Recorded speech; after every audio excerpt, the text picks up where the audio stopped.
Well, we're joined now from Munich by Taoiseach Micheál Martin, who is attending the security conference there, along with the Taoiseach Simon Harris. Good evening, Taoiseach. Thank you indeed for joining us. I think you arrived after JD Vance's speech, which is causing a certain amount of controversy. He criticised Europe. He alleged free speech here was under threat. He downplayed threats of Russian election interference in various different countries. How do you react to what you've been briefed about what he had to say? Well, I suppose the litmus test of democracy and freedom of speech is people articulating different perspectives and different views. I would not agree with the Vice President in respect of his analysis of the robustness of European democracy. I think European democracy is strong. I think we do have to facilitate a variety and diversity of views. That is the essence of democracy and freedom of speech. And it's been the essence of the transatlantic relationship.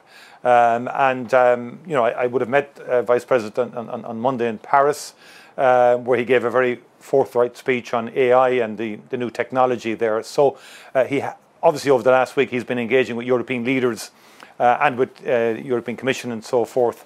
Today he laid out his stall in respect of his perspective. It's not one I would share. I think we have a robust democracy in Europe. And that is why Europe is so attractive to so many people and why so many people want to come to live in Europe. Well, you're being very measured in what you're saying there, Taoiseach. Boris Pistorius, the German Defence Minister, said his remarks were not acceptable. Carl Bildt, former Swedish Prime Minister, said it was blatant interference in the German election campaign in favour of the far right. Guy Verhofstadt, former Belgian Prime Minister, asked, is this the US speaking or Russia? So I think some of your colleagues are a bit more annoyed about it than you are. Well, no, I think it's very important in terms of how we respond to what's transpiring. There's a lot of change happening, particularly in the context of the election in the United States with a new president, a new administration, with significant different approach, methodology, and different outlook on the world. And so my view is we've got to see what pattern emerges over time and to concentrate more on what actually happens as opposed to what actually gets said. And that has been my focus, and in terms of up to now, both in terms of economy, both in terms of various issues, geopolitical issues as well, but also saying very firmly that European democracy is robust. It's a very attractive place for people to come to live, and that's why so many people want to come to Europe, on the basis that it is a free society and that it nurtures freedom of speech and so on. So I would have a different view. But in democracy, people have different perspectives. And I'm very strongly of the view that European democracy is very valuable, very robust and worth defending. Speaking of defending things, you'll be meeting Vladimir Zelensky, the Ukrainian president, tomorrow. Obviously, he has some concerns about the noises coming from Washington. What will you be saying to him tomorrow? Well, I will be, first of all, saying that Ireland stands with Ukraine, along with our European colleagues, that we will be supportive in all aspects in terms of continuing the level of support that we have been giving to Ukraine and along with our colleagues in the European Union. And also in terms of any negotiations that may take place, that Ukraine has to be at the centre. It's a matter for Ukrainians ultimately to accept the outcome of any negotiations and to be key in determining the trajectory of such discussions and negotiations.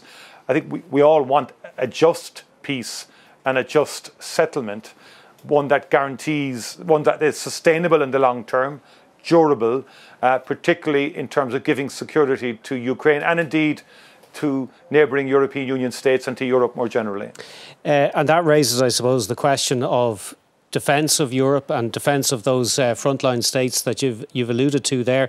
If Washington under President Trump is pulling back from a commitment to Europe, does that mean that European countries, including Ireland, will have to step up? Yeah, I read Emmanuel Macron's interview with the Financial Times today, and I think he perhaps feels vindicated because he has made the point over many, many years that this hasn't just happened under President Trump's administration, but it's been coming for quite a while. in terms of perhaps a pivot in the US more to the Indo-Pacific than to the transatlantic relationship. I think President Biden, in fairness, did re-energise the transatlantic relationship. But the key point that President Macron and others have been saying is that Europe needs to become more self-reliant, needs to be less dependent, and that's going to take some time. And that means both the multi-annual financial framework changing, monetary and fiscal policy changing, and also increasing capability and expenditure in defence and in security. And EU member states, it's a national competence primarily right now, and Europe will, and each individual member state will have to increase spending.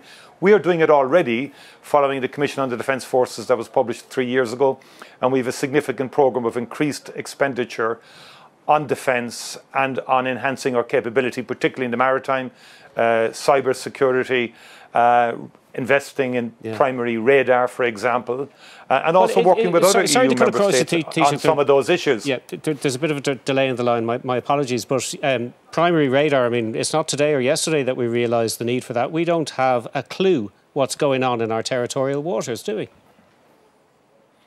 That's why we're investing, David. But why wasn't it done years ago? Well, historically, it should have been, and it wasn't. I've initiated, it's gone to tender and so on like that. It's a complex enough process, it's not simple.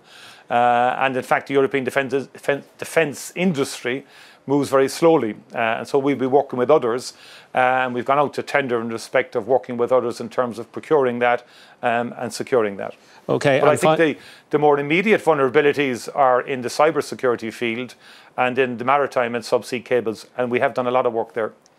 Finally, Taoiseach, obviously the question of tariffs is high on the agenda as well, not in Munich, but certainly your colleague Pascal Donoghue was talking about it today. Is there anything you can do while you're there to try and have a word perhaps in JD Vance's ear about that? Well, again, later tonight I'll be at the John Cain Memorial, a dinner in his honour and so forth, where we hope to meet with some US political representatives. And again, you know, we will be making the point in terms of the Irish contribution to the US. We're the 6th largest investor in the US now, an extraordinary fact in itself. But also, again, the devil will be in the detail here, and we have to really assess what will happen over time. And it's what I said earlier. It's about what actually happens, rather than doing a running commentary every single day in what has been a very energetic start, to say the least, to the new US administration. With that diplomatic assessment, we leave it. Taoiseach Micheál Martin, thanks for joining us from Munich. Thank you very much indeed.